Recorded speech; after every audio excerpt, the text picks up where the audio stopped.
রাত্রে 2টা 3টা পর্যন্ত চিন্তা করছি আগামীকাল এরকম ভিডিও বানাবো, ভিডিওটা ভাইরাল হইব।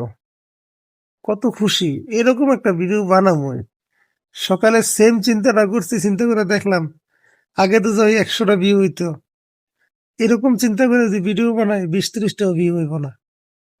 আসলে ভিডিও কোনো ভিউ নাই, 50টা 60টা 100টা ঠেললা গুতাইয়া মাইরাও নিতে নিলে কি একটা বিপদে পড়লাম।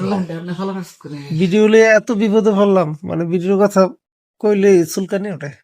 বুঝলাম না কি করবো, মাথা কাজ করে না। কেউ ধাক্কা দেয় না ভিডিও, এই যে ভিডিও বানাই, এই যে ভিডিও বানাই, মगर একটাও ভাইরাল হয় না। ভাইরাল তো দূরের কথা, 500-1000 ভিউ নাই। এ বাবা রে, সান রে, সোনা রে, ধন রে, মনা রে করে ভিডিও বানাইলে কাম হয় না।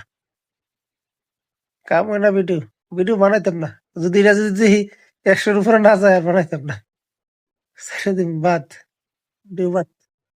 100 হইলেও আরেকটা বানাবো, আর 100-র কম হইলে আর বানাইতাম না, বাদ, একবারে বাদ।